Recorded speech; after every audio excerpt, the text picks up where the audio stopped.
నమస్కారం. మీరు చూస్తున్నది అనేక వార్తలను మీకు అందిస్తున్న రుద్ర న్యూస్. పూలను పూజించే పండుగ కేవలం బతుకమ్మ పండుగ. పూడమి తల్లే పులకించి ప్రకృతమ్మ పరవశించి ఆడపడుచుల ఆనందోత్సవాలు వెల్లివిరిసే పండుగ బతుకమ్మ పండుగ. ఈ బతుకమ్మ పండుగ 9 రోజులు 9 పేర్లతో 9 రకాల నైవేద్యాలతో మహిళలంతా భక్తి శ్రద్ధలతో పూజించే తెలంగాణ సాంప్రదాయ నిలువుటద్దం బతుకమ్మ పండుగ.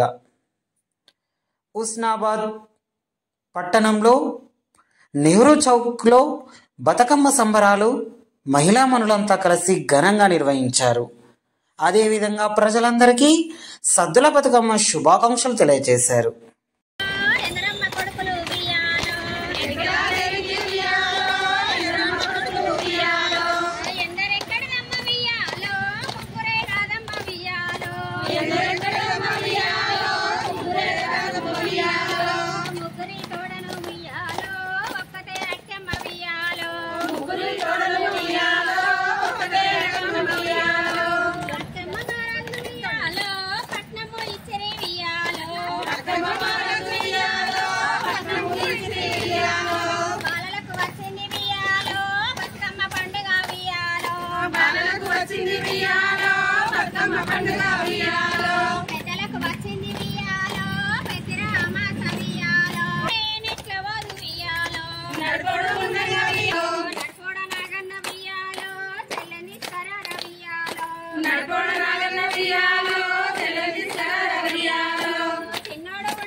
అమ్మా భవాని రావమ్మ, మా దుర్గా భవాని రావమ్మ. అమ్మా భవాని రావమ్మ, మా దుర్గా భవాని రావమ్మ. అమ్మా భవాని రావమ్మ, మా దుర్గా భవాని రావమ్మ. అమ్మా భవాని రావమ్మ, మా దుర్గా భవాని రావమ్మ. ఆదిశక్తి నీవమ్మ, మా పరాశక్తి దుర్గమ్మ. ఆదిశక్తి నీవమ్మ, మా పరాశక్తి దుర్గమ్మ. అమ్మా భవాని దేవి రావమ్మ.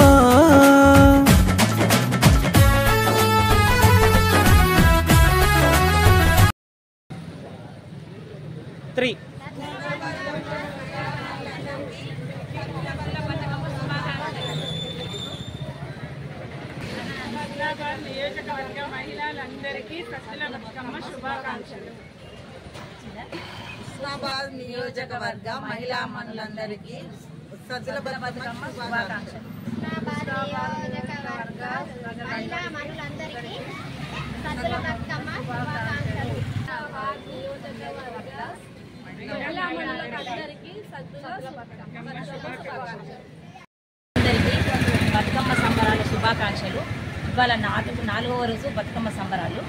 ఇది మల్లచెట్టు చౌరస్తాలో మేము మహిళలమంతా ఎంత బిజినెస్లో ఉన్నా కూడా మేము ఈ సంబరాలు జరుపుకోవాలని ఖచ్చితంగా మా షాప్ల ముందు మేము పెట్టుకొని 10 మందిమైనా కలిసి మేము ఆడుకుంటాము. ఇది బతుకమ్మ పండుగ అంటే బ్రతుకునిచ్చే పండుగ.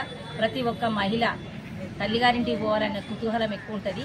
ఈ బతుకమ్మ పండుగకు ప్రతి ఒక్కరు తల్లిగారింట్లో చాలా ఆనందోత్సాహాలతో అందరూ కలిసిమెలిసి కలిసి ఉంటారు. ఇది సంబరాలు జరుపుకునే 9 రోజుల బతుకమ్మ పండుగ. దీని తర్వాత మేము అందరం కలిసి మళ్ళీ దసరా కట్ట మీదకి పోయి చాలా ఆనందోత్సాహాలతో సంబరాలతో బతుకమ్మ ఆటలు, బతుకమ్మ సంబరాలు, ప్రతి ఒక్క ఈ ప్రతిష్టత, ఆకు పువ్వు ప్రతి ఒక్క దాని ఒక ప్రతిష్టత ఉంటుంది. దాని విలువ మనం అందరం తెలుసుకున్నాము. దానికి ప్రతి ఒక్క రోజు ప్రతి ఒక్క పువ్వుతోటి మంచిగా పేర్చుకొని ప్రతిరోజు మేము ఆడుకుంటాం. ఇది 9 రోజుల బతుకమ్మ కాదు, బ్రతుకునిచ్చే పండుగ. బ్రతుకున్నంత వరకు పండుగనే.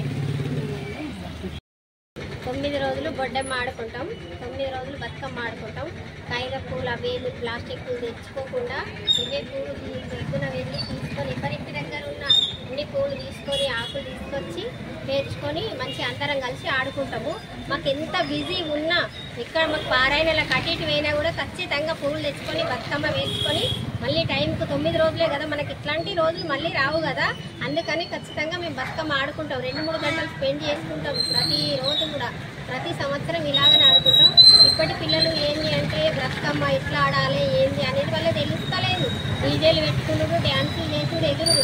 వాళ్ళకు రాకుంటే వచ్చిన వాళ్ళు మీరు వాడండి అమ్మ, మేము కూడా నేర్చుకుంటాం, ముందు తరాలకు ఆదర్శంగా మరి మేము కూడా బతుకమ్మ ఆడతామని అనుడు కాదు. ఏమైనా డీజేలు అవి ఇవి అని ఆడుకుంటారు. మేము ఆడుకున్నా కూడా చిన్నపిల్లలు వచ్చినా కూడా వాళ్ళు మేము పాడుతా అంటే మాకేదో వచ్చింది, మాకు తోచింది మేము చెప్తే వాళ్ళు కూడా చిన్నపిల్లలతో తొందరగా క్యాచ్ చేస్తారు. కాబట్టి వాళ్ళు కూడా నేర్చుకొని మేము ఆడుకుంటామని వాళ్ళ పిల్లలు కానీ తల్లులు కానీ పంపించి ఇట్లాంటి ఆటలకు ఎక్కువ మక్కువ చూపించి ఆడుకోవాలి అందరు. ఎందుకు అంటే మనకు సంవత్సరానికి ఒకసారి వస్తుంది కదా బతుకమ్మ, 9 రోజులే కదా మనకి ఇది ఉండేది. చిత్తరాలకు ఆదర్శంగా బతుకమ్మను ఆడుకోవాలి మంచిగా. ఎప్పటికీ ఆడుకునేది ఇదే పండుగ. మనకి ఎప్పటికి దొరికేది గౌరమ్మ. గౌరమ్మ అంటే ఏంటిదో ముందు తరాలకు తెలియజేయాలంటే మనం పువ్వులనే తెచ్చుకొని బతుకమ్మ వేర్చుకొని ఆడుకోవాలి. ఇది మేము చెప్పేది. ఎందుకు అంటే మాకు మా అమ్మ వాళ్ళు చెప్పారు, మా అమ్మమ్మ వాళ్ళు మా అమ్మ వాళ్ళు చెప్తేనే కదా మేము ఇప్పుడు పాటలు పాడుకుంటున్నాం. ఇప్పుడు మేము చెప్తే మీరు పిల్లలు నేర్చుకుంటే మీకు వస్తుంది. మేము ఆడము, మా దేవులకు రాదు. మేము ఎట్లా ముందు తరాలు వాళ్ళు మాకు చెప్తే మేము మీకు చెప్తాం. ముందు తరాల వాళ్ళు కూడా ఆలోచించుకొని వచ్చి మంచిగా ఆడుకోండి. మేము ఇక్కడ బతుకమ్మ పెడతాం, ఎవరు ఎక్కడ బతుకమ్మ ఏ వాడకు పెట్టినా మంచిగా వెళ్ళి ఆడుకోండి. ఇదే జీవితము నాకు ఇదే పని అని అనుకుంటే కలవదు. సంవత్సరానికి ఒకసారి వచ్చే 9 రోజులే కదా ఆడుకోవడము. ఎప్పటికి రోజు మనం దీనికోసం ఏం కష్టపడట్లేదు కదా. ఇట్లాంటి రోజులు మళ్ళీ రావు ఇక, అందుకనే మంచిగా ఆడుకోవాలి ఎప్పటికీ.